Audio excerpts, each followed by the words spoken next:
It's a little past 7, and we are ready to welcome everyone here to our February 17th, 2026 Cottonwood Heights Business Meeting.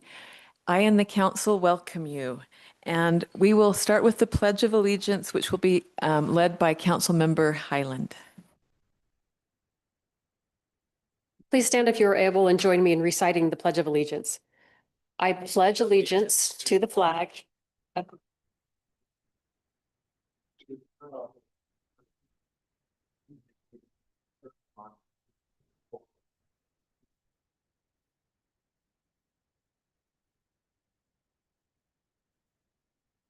Thank you. And this is the month where our meeting where our city council members have an opportunity to give their reports. And so we will start with Council Member Matt Holton, and we each have 3 minutes. We had a great presentation earlier today from Wasatch Front Waste and Recycling District Manager. If you're curious on the things that they're working on and ways that they're trying to improve things going forward, take a look at that presentation. This is an issue that I have talked about in the past, and so I'm bringing it up again today. So there is a bill in the legislature that would allow municipalities to leave Wasatch Front Waste and Recycling District by a simple vote of a council instead of the actual district voting to allow you to leave.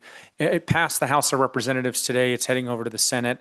It is just focused on Wasatch Front Waste and Recycling District, mostly because the city of Harriman wanted to leave, and there was some questions on if the board would allow them to leave or not.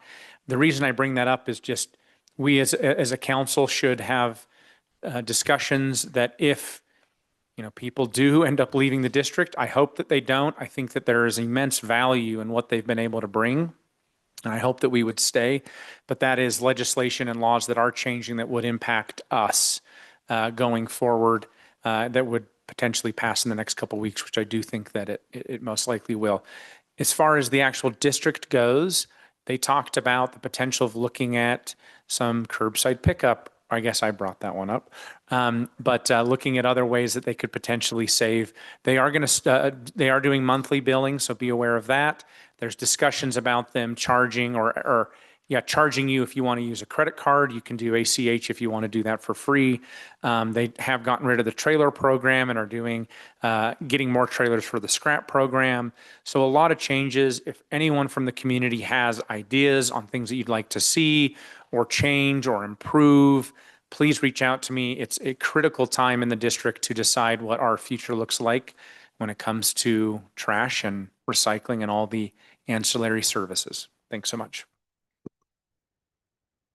Councilmember Highland. Thank you. Councilmember Burrell and I were approached by a couple of citizens several months ago about spreading the word on senior activities. And so we have included now in the newsletter a senior corner. And what's beautiful about these two citizens is they didn't ask us to do the work, they did the work, and so they create the content. And this March newsletter will feature a map of all of the senior centers that are closest to us, encourage participation at any of the centers that are near Cottonwood Heights. And I know I have talked previously about the desire for a senior center in Cottonwood Heights, but absence of that happening, probably not going to be anytime soon. There are some that are very close to us. The other thing that we have, or at least piloted, was a monthly senior activity in Cottonwood Heights, and that proved not to be as sustainable. We just didn't have the participation, but a quarterly event. And I hope it won't surprise you, but bingo is the most fun and the most requested. And so bingo is happening tomorrow at 1:30 here at City Hall. And I know there's several of us who will probably participate in that, and that'll be a fun event. One of the other committees that I sit on is the emergency management. And we always like it when we have these meetings and nothing's happening. That's good news. But we do try to be prepared. And another thing that will be coming in the March newsletter is an article that's going to encourage our citizens to sign up for Reverse 911. Currently, the city does not have the software to be able to send out a message to everybody who might be in the area if there is an emergency. But if you have opted into this Reverse 911, you would be contacted if there was an emergency in our area. So please consider that. The other item that will be featured in that article is texting 911. I did not know until I went through the Citizens Academy that you could text 911. And I've had a preview of the article, and I appreciate that our CHPD has said when that works. Phone calls always better right now because they can get more information from you faster. But if you are in a compromised situation, which I look at myself as a young high school student, I was. If I were able to text 911, I would have been able to extricate myself from that situation. So spread the word. Thank you. Thank you. Now, Councilmember Newell. Good evening. I'll be brief here. I recently joined as the liaison for the Health in the Heights, and I've been astonished by the number of members that we have to that committee that are so passionate about the impacts of our community and the health of our young people. They're actually right now going through data with a fine-tooth comb to uncover trends that are impacting our young people. And it's a phenomenal thing to watch. I'm not a data person. I stay awake during these meetings, but it is hard for me. But I so appreciate those that are involved and that are doing it and doing the hard work for our community members. I'm also part of the Canyon School District Foundation. We didn't have a meeting, a long meeting in January because, as you know, after Christmas break, it's kind of hard to get people out, and the district was pretty busy. But there's a number of things that are going to be happening there with our Canyon School District as they continue to ramp up the Innovation Center that's being built out in Draper. It's going to be a phenomenal facility. It'll be a STEM facility for all of our young people to participate in. And there will be young people, I think, from other districts that will be trying to get into this center. So it's going to be something that's going to be a phenomenal attribute for our community. And I'm looking forward to seeing that being developed. Earlier this month, the Arts Council put on the Lunar New Year event here at City Hall. It was a great event. There were performers, there was music, there were instruments. A young lady was playing an instrument with her fingers, and they explained the amount of power she had to put through. And I don't remember how much it was, but for her to be able to pull those strings, and she made it sound phenomenal. And I'm surprised her hands weren't bleeding when she was done because of the way they explained it to me. But it was great seeing her do her thing. Another part of that was the young people. The young people came in and they had some stencils for them, and it was a madhouse. I brought two of my grandchildren in to participate in it. But I've seen kids go wild before. They should make that video. And it was a blast to watch them make these stencils. And they stenciled these drawings onto fans, and they could take the fans. And I took my two grandchildren out to lunch right afterwards, and they had the fans, and they were doing their thing all day. I know they're probably going to tear them up within a week, but it was a phenomenal thing to see them get involved with. And I think that's one of the great things we do as a city is providing these types of events to bring community together. And it was a packed house, which was just great for me to see. Thank you. Thank you. I was so mesmerized. But I was also able to attend, so maybe I was just reliving. But now we'll hear from Councilmember Burrell. Thank you. Thank you. Well, has anybody else lived through the last 3 months of short weather in February?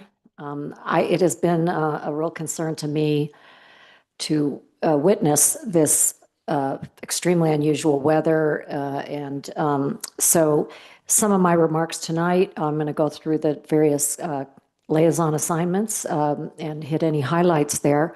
But I'm going to begin because it's the most on my mind, our natural world, the importance of our city prioritizing sustainability and resiliency. I just helped with the upcoming newsletter supporting our staff in a reminder to our residents that in this extremely unusual winter we're having with dry temperatures and so little snowfall, that we want to make sure that it may be okay to let our sodding and such die off, but we cannot afford to lose our trees.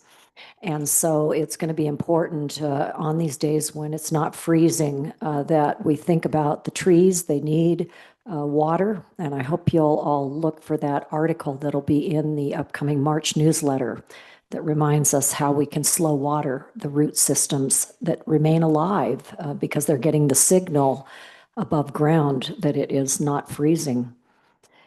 And also in this stead, I'm enthused. I understand it's a tentative date, but I hope everybody will mark their calendar in the hopes that we will once again this year have what is called a CHARM event. And that event is for unusual waste, hazardous waste, bulk waste items that you can bring to the event. We do it in the parking lot here at City Hall. And that again, we have tentatively scheduled for June 6th. Oh, it might be at the town center. It might be over at Hillside Plaza. Okay, there we go. I would like to report that the Historic Committee is meeting, and that robust, amazing group of people have a great theme in mind for this year, which is movement, movement of water, commerce, and so they are theming their displays and some of their 2026 efforts around that.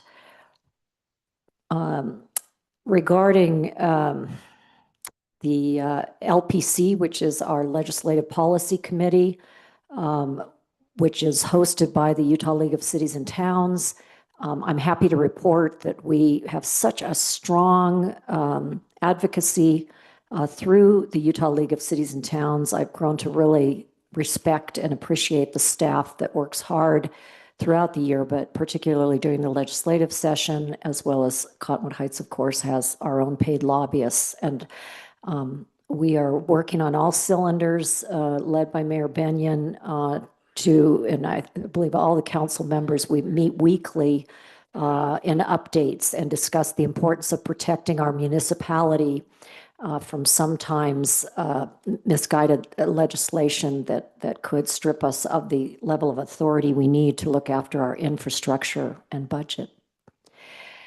And also reporting on our Cottonwood Heights Parks and Recreation Service District. I'm now the liaison to that organization, and I'm very enthused about meeting. I've been a member on and off of the Cottonwood Heights Rec Center for the last 40-some years, and I'm really enthused about having not only the rec center, but the management of our parks. And so I look forward to continuing to interact with them.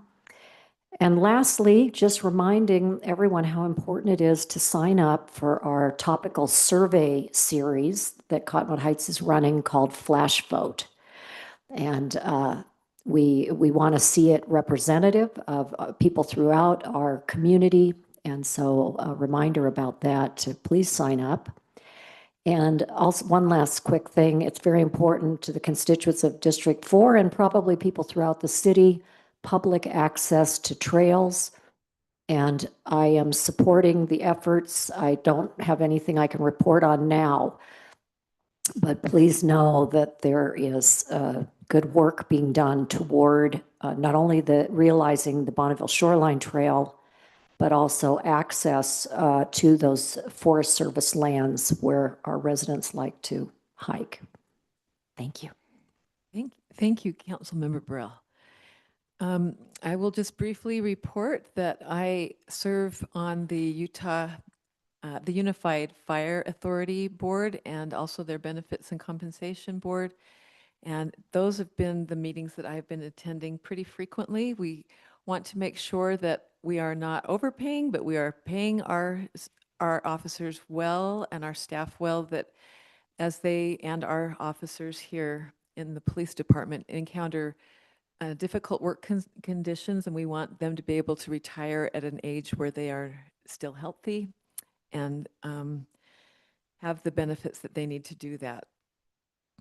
I'm also serving through the Commission of Governments on the solid waste facility. So I have been there to observe our dump and see how it's functioning and the care of it they take to try and ensure that rubbish doesn't fly out of their perimeters, and just reminded of the efforts we can all make to reduce and reuse and recycle so that we can keep that facility operating for many decades. It's planned to be still functioning until 2050, and it can even go longer if we all are good stewards of this earth.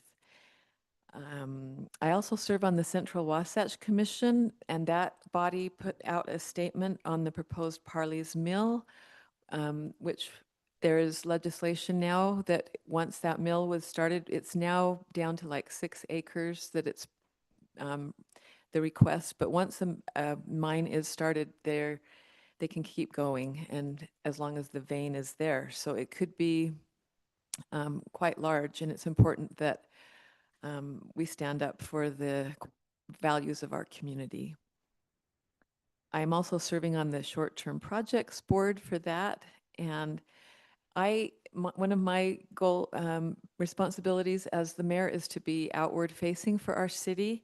So I am very happy to see that our citizens are taking this year process that we have for the old mill that has been brought for demolition within a year, that citizens are taking this seriously and are working together. And it currently, to me, from the vantage point I have, it feels like we're in a good mode to make progress, to find some way to preserve the old mill, even if it's just for an adaptive use and not all of it.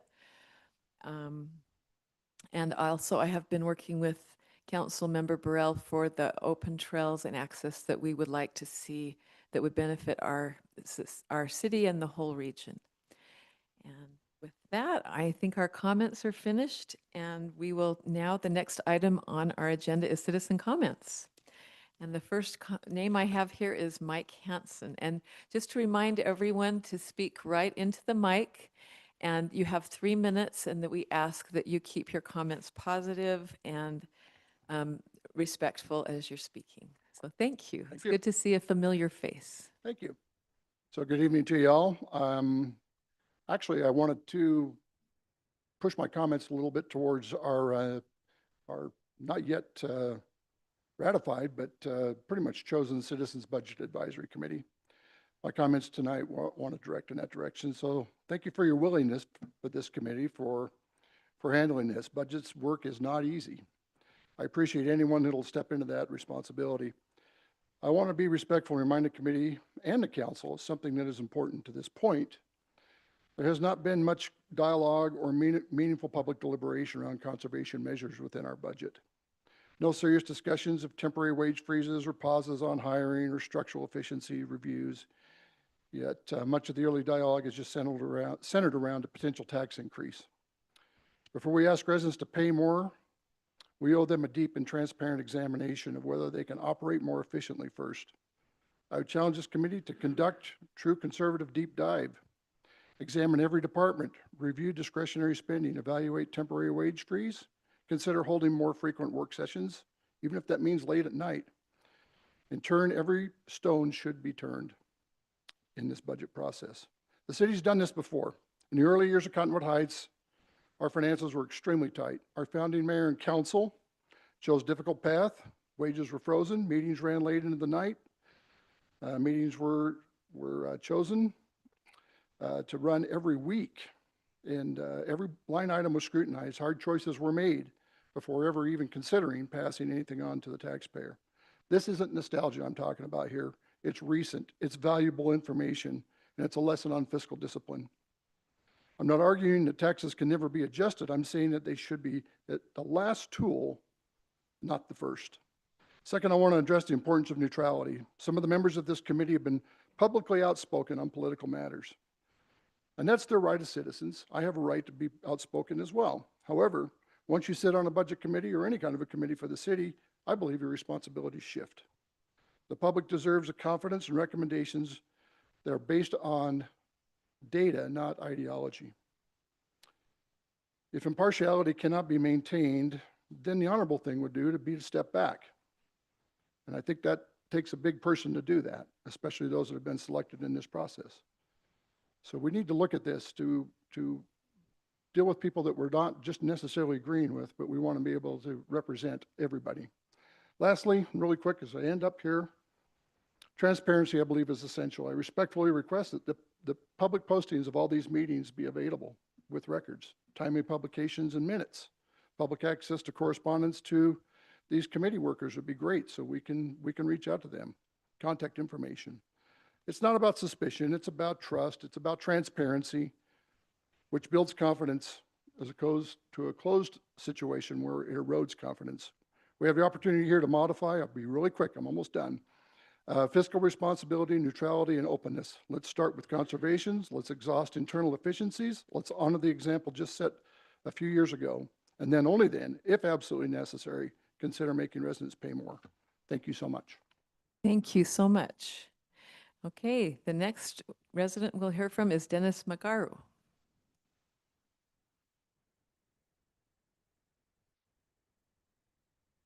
Good evening, everybody. I'm here to talk about the gun range and really good presentation. It really was. And as a veteran, I'm a 6-year Army veteran. I totally believe in training and especially de-escalation. That's huge. I think that's really big. Need it. It's excellent. But I agree with Congressperson Burrell. We need a feasibility study. Current one. You know, what's it really going to cost? You know, what are the expenses? Are we really going to get the revenue? You know, I don't know that, but I think we should. That's a necessity. I'm looking at you, Rob, because it's kind of your baby. The other thing that kind of bothers me a little bit is I didn't know about this until a week ago. And it's kind of like, and I know that you said that it came out in 2024. Well, I wasn't really into that, but I didn't know about it. So I'm just here to give my 2 cents and kind of disagree with the location, but we might be stuck with that anyway. But we'll just see what happens. But I would like to see a feasibility study and go about it the right way. Thanks for your time. Thank you. Okay, unless there's anyone else with a comment card, our last speaker will be Chester France.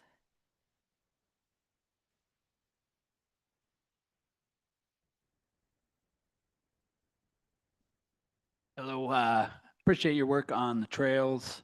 I saw some driving by, saw some people hitting the skate park with the dry weather. That was pretty neat to see. That's a great facility. And finally, pickleball. I've been playing a lot of pickleball and it's been great. I'm here to talk about net zero by 2050. About 190 countries signed up as a goal to go net zero by 2050. Reason they're doing that is because when we add carbon to the atmosphere, we increase the temperature of the earth.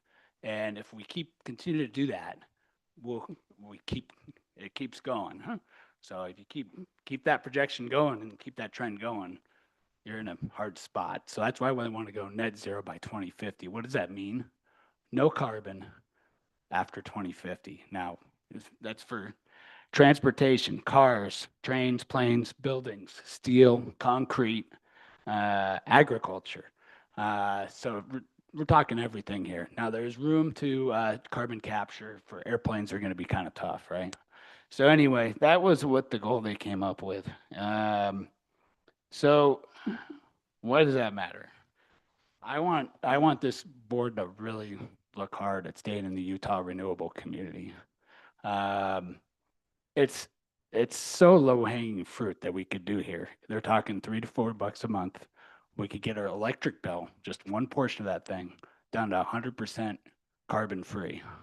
Right now, by current typical electric bill, you're paying $41 in external costs to the environment and to people's health. Those are costs that society pays that you don't see on your bill. So $41 versus $3 to $4. Right now, if you want to offset your carbon, you have a couple options. You can go with Blue Sky. Blue Sky is $14 a month this is a month for the average resident. It's a $1.95. It's a $1.95 extra.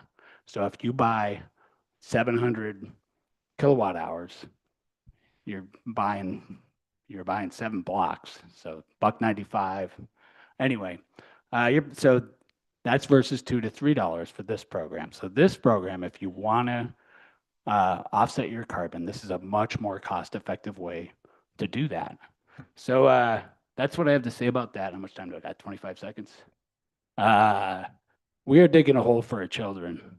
It's a climate hole. We're adding carbon to the atmosphere. They're going to have to possibly remove that carbon from the atmosphere. We do these cheap steps first. We go after them. It's the least we can do. We buried them with the debt, national debt. We buried them with a Social Security. That's all I have. Thank you. Thank you. Thanks to everyone who gave your public comments this evening. And now the next item on our agenda is a public hearing to receive input on our proposed budget amendments for the 2025-26 fiscal year. And this will turn the time over to our Administrative and Fiscal Services Director, Scott Jurgis.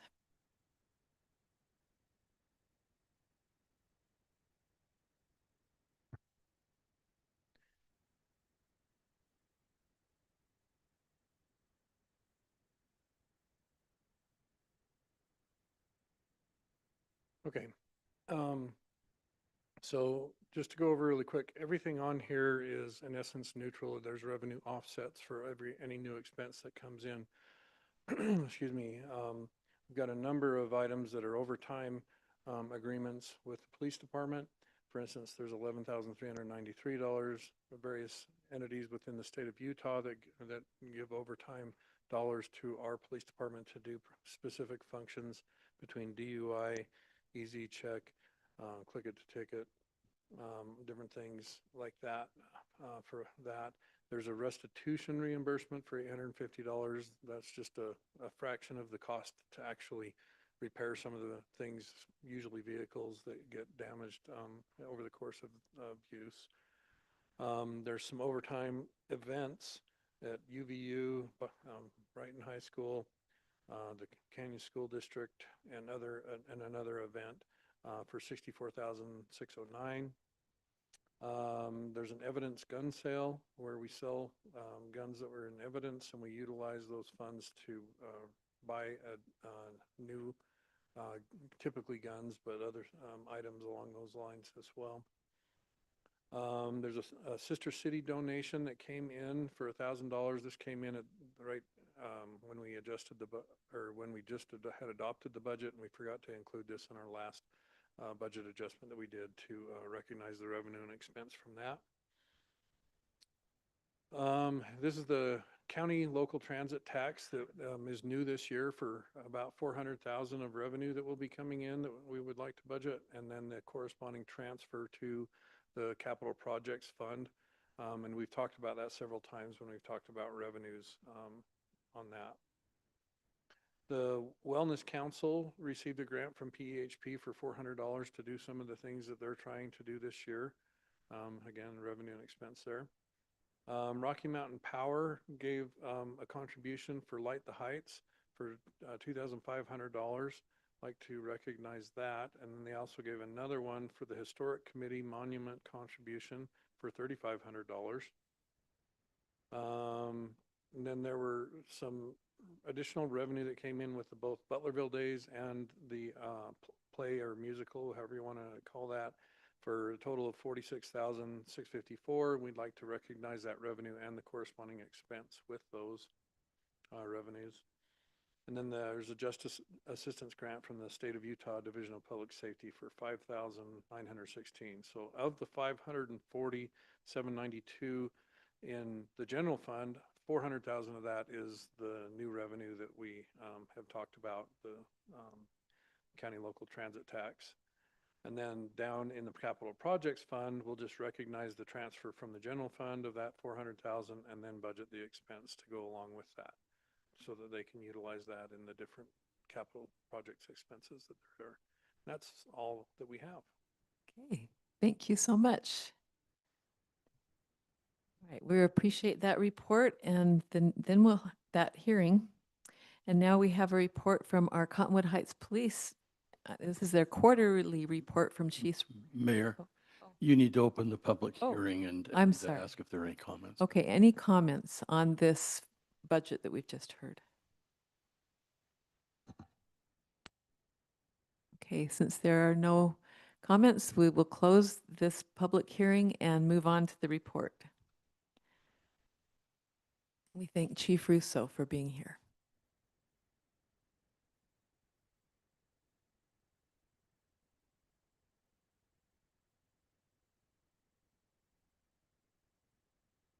I know that's for me.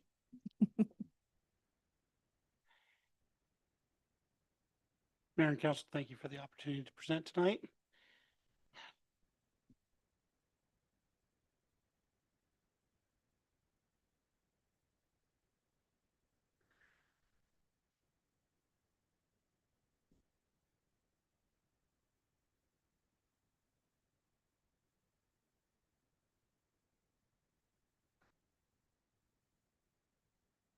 Okay, for January, we had 1,298 calls for service, which were right along line for last year. For our response times, priority 1 for officer travel time, we're at 2 minutes and 11 seconds. For priority 2, we're at 4 minutes and 17 seconds. And priority 3, we're at 4 minutes and 7 seconds. For our UCR, we had 12 assaults, 1 burglary, 47 thefts, and just 1 stolen auto, which is great. We are up from last year with 61 total, but our thefts were up this year, and so were our assaults. Arrests, we had 58. We are down a little bit, which is never a bad thing. Citations, we had 385. We had 263 warnings and 4 DUIs for the month of January. Accidents, we had 23 property and 11 injury. As you can see, we are trending down from the last couple of years. We'd like to think that a lot of that has to do with the traffic unit and their enforcement efforts. It's pretty good trend on both property damage and injury accidents. Our code enforcement, we are in the process of training a new code enforcement animal control officer. So there have been a lot of training hours. So calls are a little bit down, but we did have 24 total calls for service and 6 citations issued. We did have 2 attended and 1 unattended death in January. Here are our 3 months in review. I'll just let you guys look at that.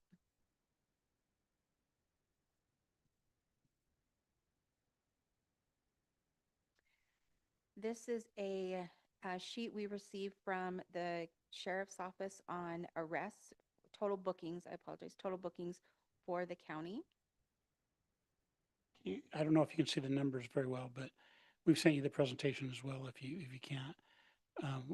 I'll draw your attention to Cottonwood Heights and similar communities like Riverton and Harriman and Holiday.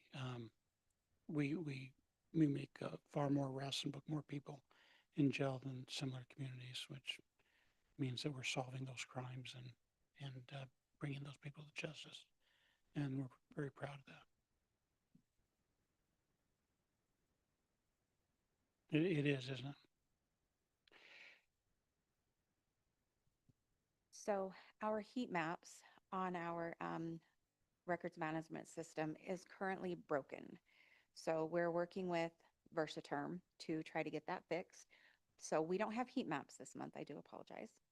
But we did have a total of 70 property crimes in the month of January, which does include trespassing, property damage, theft, things like that. So there's just no heat maps this month, sorry. Hopefully next month. You can defer to me on the massage parlor. As you know, the officers received some tips from family members that there was some illicit activity other than massages going on at these parlors. There were 2 in the city. One was up by Smith's, the other down by the liquor store.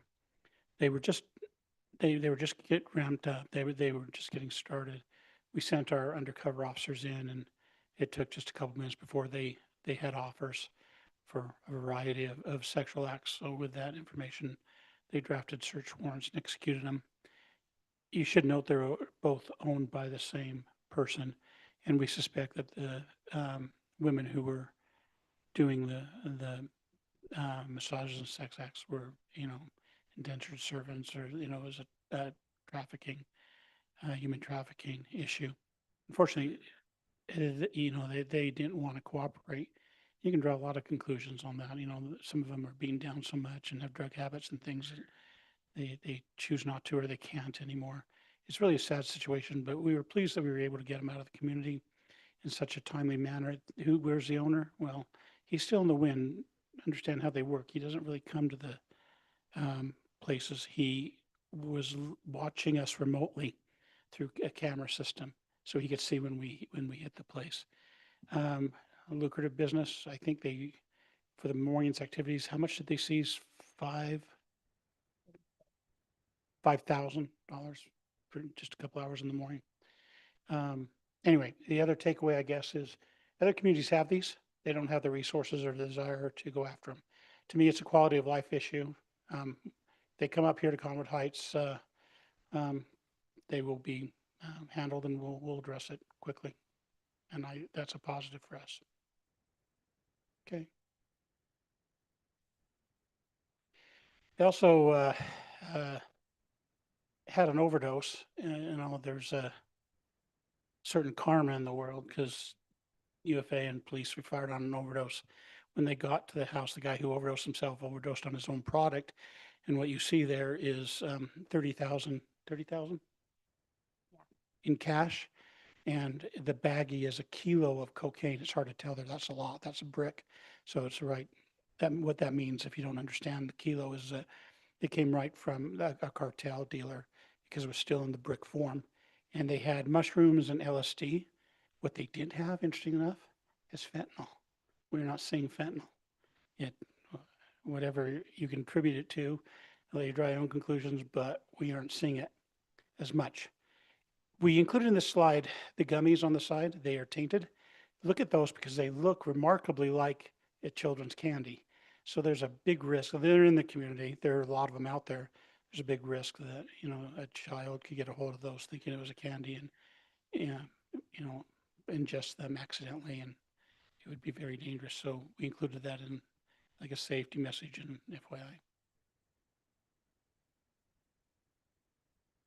FYI. We had a discussion. I won't spend much time on this, on the gun range, and we're pleased, at all the efforts to secure the $2.1 million. And we understand there's a lot of work left to do on it, but it's an important, important training facility for us. It is expensive. The sites are expensive, but you know what else is expensive? Is not having the training and having an accident or a bad situation or get an officer killed. This is my shout out to the fire department, which you normally don't see. And I know you think that that I comment on them playing video games and carrying axes out the door and traveling groups. And I'm not going to go there today. What I will talk about is the reality of the three-man engine crew. I know that's, something that you've been talking about it, and you've heard from Chief Burdett about it. And I thought it would be interesting to hear the police perspective on it. I deal with this all the time. So I gave you 3 examples of where that third engine would come into play. So the first one that she's playing is a video. Now, I heard you talk about today the climate and the lack of precipitation. That is very true. But what's going to come with that this year is we're going to get a wet spring, and you're going to get fuel for those fires, and it's going to dry out, and you're going to have a problem this year. That fire that was just up the street here, that was on Banbury, and they almost lost an entire block. I took that video because I was standing in front of it, and we were all running as we were trying to get people out of their homes. 3-man engines, it's difficult for them to fight those if they're the first arriver on the scene. We almost gave up a block. They were going to go into a defensive mode. I didn't really understand what that meant. What it meant was they were going to take a step back and give up a block, and then take a defensive position. And, the block was going to go. we were glad that they were able to secure that. It took a lot of people and it was very risky. The second picture you see, can you see the accident scene? That is down here at the bottom. That was just a couple weeks ago. Highland Drive and Creek Road. It was what we suspect is an impaired driver, blew a red light and took out another motorist. I wish I could show you the video because this woman was with her child. She's going through the green light and just kind of out of the corner of her eye sees this person running the red light and hits the brakes and just got clipped. If it would have hit her broadside, it would have killed her. What it did hit was a delivery truck and went underneath and peeled back part of the car and trapped her and hurt her very critically. In the picture, if you'll notice, so that's actually Sandy Fire Department. Our guys were busy on their calls. They came in at once. Sandy runs a 3-man crew. They had trouble. We were helping them extricate the woman from the car. We would like to have cut the A-frame, which is the pillar that runs down by your front windows. Because if you cut that, then you can peel it and get access to her. But there was one firefighter, paramedic on the right, one on the left, one in the back stabilizing her. She was hurt bad, and I took a picture that's not so dramatic, but anyway, they had to wait a very long time until more help arrived. UFA was stuck up Brighton High School. We waited for another ambulance to come from Sandy, and then when they got there, they were able to get her out of the car, and they didn't even treat her at the scene. They put her in the ambulance and ran to the hospital to make sure that they could save her life. The third is up in District 4. This is a woman who is a quadriplegic, well-educated woman, a very kind, nice woman. Her back patio caught on fire, and she was trapped inside there. The engine crew arrived. You see a lot of fire trucks there, but that wasn't what first got there. The first truck got there, and there were only 3 firefighters. They couldn't rescue her. What they did do was they went in and were staging at her bedroom door and using a hose to fight the fire and waited for help so they could remove her from the scene. Because she couldn't remove herself, she couldn't help, and they put themselves in danger between them and the fire because there was no 4th firefighter there. So I know we don't have money. I know it's an issue, but I wanted you to hear it from the police side of it and have some real life examples of what this means. So thank you for indulging me. This is our little superhero. You met her. She's a brand new officer, Kayla Manning. She was dispatched to this man had a heart attack. I believe the Widowmaker is the term that they use. We get there normally before fire because we're not playing video games. But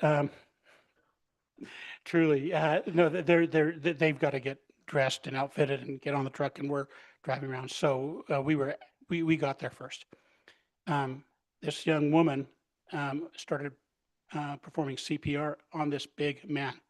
And then the fire guys got there and they used this suit. What's the term for the suit?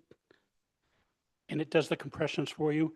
You have no idea. I mean, you see it and you do it done on the dummy. When you do it in real life, it's incredibly fatiguing. But she kept working on him until they got him in the suit. And it was interesting. They were commenting on, I didn't think that the suit could do that because he had broken ribs. It wasn't the suit. It was that young woman who's doing the compression, saving this man's life. And I don't know what the odds are. Somebody gave me some big numbers, but she saved his life and returned him to his family. So what you see in the picture is them awarding her their UFA Life-Saving Award. We're very proud of her, but we're proud of all our people because that's what they do day in, day out. And I know you hear people complain, I wrote a ticket or they were rude to my kid. They don't understand some of the other things that these guys do that you never see. So I'm glad to have the opportunity to present this to you. We talked about Citizens Academy. I'll hand it off to Candy because she's going to take all the phone calls and sign more people up. So Citizens Academy starts in a week. So I know it's already here. So I know Councilmember Highland did talk about that. And please join us. I know several of you have already come and experienced it, but we are still taking people. If you would like to sign up, please contact Records. It goes until April 29th. If you can't make every night, that's okay. It's every Wednesday from 6 to 9. So please join us. It's a great time. You get to come and see what officers do. There's a lot of fun. I mean, it's a great time. So please sign up. If you have any questions, give us a call. But yeah, it starts next Wednesday. Is there any minimum age to participate? So if the child is under 18, we do request that an adult joins them, but no, we have had teenagers come with their parent. So yeah. I was just thinking of the youth city council, they might be interested in learning and participating. So yeah, as long as they can have a parent with them, because If they have parental permission, is that enough or? so not to go on some of the field trip because they go to like the AG's office and to VEC and they have to have an adult with them. So there would be some things that and there's some graphic things that are seen, so they would have to have a parent there. Mhm. And then for our safety message for this month is for most common forms of domestic violence. February, for whatever reason, tends to tick up with dating violence, domestic violence. So we do have resources here. Cottonwood Heights has an amazing victim advocate, Yasina Escobar. I've also put other avenues here if you are in need of any assistance. Yessie is a great resource here, and she's new to us, about 9 months. But she's been a victim advocate for a couple years now, and she's just amazing. And the citizens and community have really just grown to adore her. So. And I recognize that many of you already understand what a victim advocate does, but for anyone listening, what our victim advocate, when someone has a violent crime, was involved in that, and they're the victim of a violent crime, when you try to dip your toes in the criminal justice waters and you don't have experience, it can be overwhelming to you, having just been a victim and having to deal with protective orders and appearing in court. One of the things she does, and she's bilingual as well, is she will escort you and walk with that victim through the process and pick them up and get you to court and explain what your options are and sit with you through the process and explain what, if there's a plea negotiation, what that means, if you want to allow the perpetrator back in the home or not in the home, what your options are and that you don't have to, and then provide financial resources to you. She's absolutely invaluable, and we're glad that we have her and we're able to provide this service. So thank you. Any questions? I'm very happy to have this report. Thank you. It covered a lot of things that we really appreciate hearing. Thank you.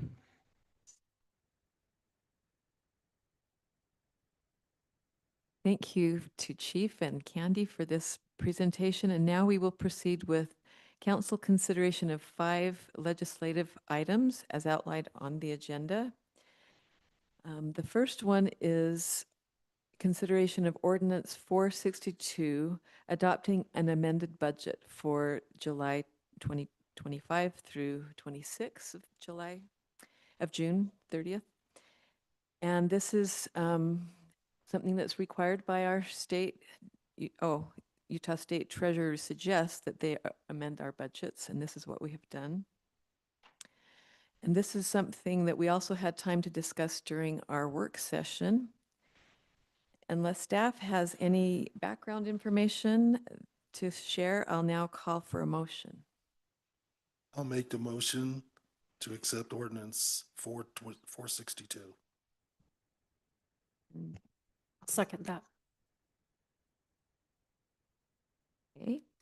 Is there any other discussion on this motion? Then I'll call for a vote on the motion. And this is by, okay. So Councilmember Burrell, Yes. Councilmember Newell, Yes. Councilmember Highland, Yes. and Councilmember Holt. Yes. I also vote yes. Then the second one is consideration of Resolution 2026-12, making appointments to the Unified Fire Authority Board. And on this, we have, I am on this board as well as our alternate Councilmember Burrell. So unless anyone has any further information to share, I'm ready for a motion. I don't know if an amended agenda was sent out, so I just want to be clear that in the agenda that was posted, it had my name as the alternate member, but it is indeed Council Member Burrell. And so I will make the motion to approve Resolution 2026-12. I'll second that. Thank you. Does anyone else have any further information or discussion? Seeing not, I will call for a vote. Councilmember Burrell, Yes. Councilmember Newell, Yes, with that correction at Councilmember Highland pointed out. Councilmember Highland, Yes. Councilmember Holton, Yes. and I also vote yes.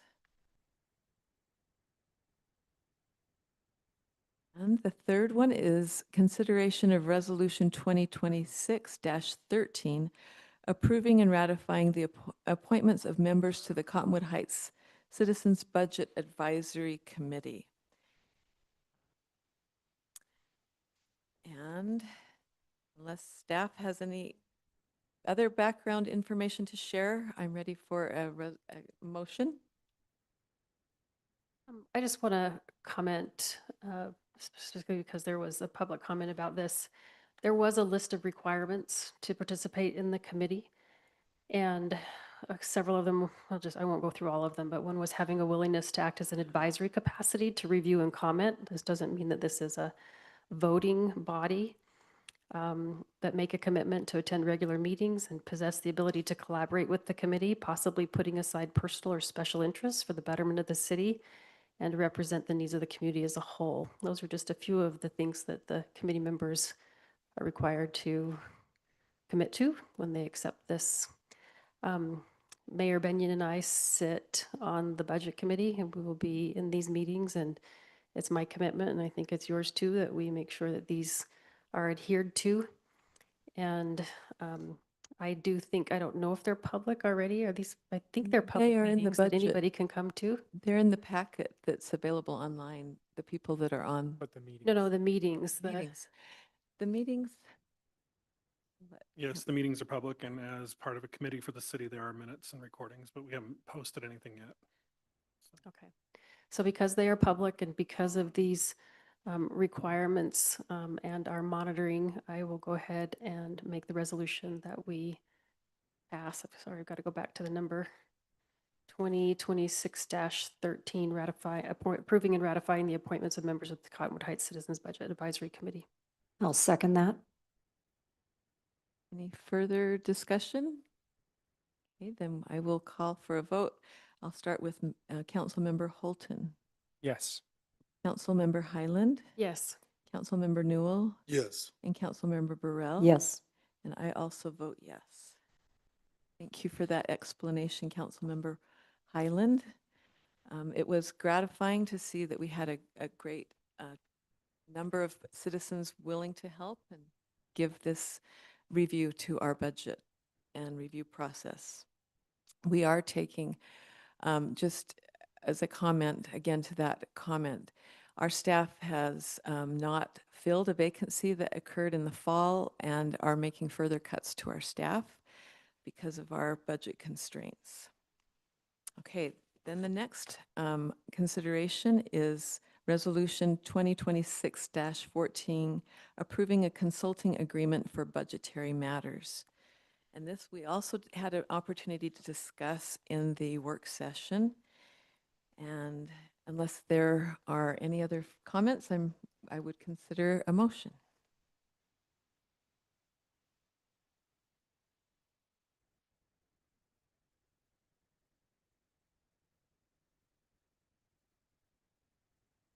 Well, I've already made a motion, so I was maybe waiting for some of my council colleagues to take a turn in doing this. As I understand this consulting agreement, this will have to help us navigate this difficult process, including looking at leaving no stone unturned, for lack of a better term, that then we communicate what we're doing very well to our citizens. And so I am actually in favor of approving this consulting agreement with Carrie Nakamura and Associates. And so I will make the resolution to approve 2026, a motion to approve resolution 2026-14. I will second that. Thank you. Any further comments? Seeing none, we will take a vote. Councilmember Newell. I believe I have to abstain because of a relationship with the contractor. Okay, thank you. Councilmember Holton. Yeah. Okay. Councilmember Highland Yes. and Councilmember Burrell. Yes. And I also vote yes. Thank you for that vote. And now our final legislative matter is consideration of Resolution 2026-15, approving an appointment to the Health in the Heights Advisory Committee. And we also discussed this had an opportunity to discuss this in our work session. There any further discussion?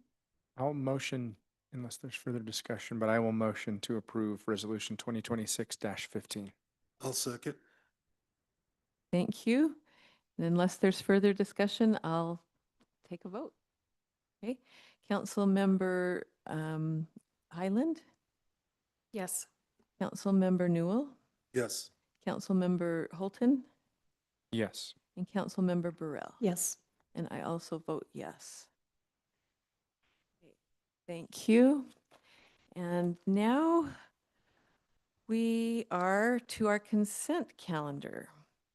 And we will, this is an approval for the minutes of our City Council work session and business meetings of January 20th, 2026 and February 3rd, 2026, along with our Mayor and City Council retreat minutes from January 24th, 2026.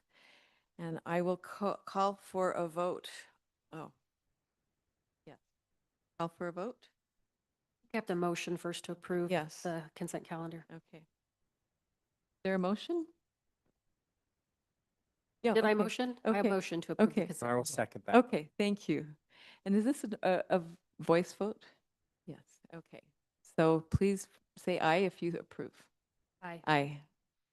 All right. That concludes our meeting today, and I'll welcome another motion. A motion that we adjourn. Thank you. Second. Thank you for everyone who joined us this evening and for your comments. We take them very seriously, and we're glad for anyone who joined us online. Thank you.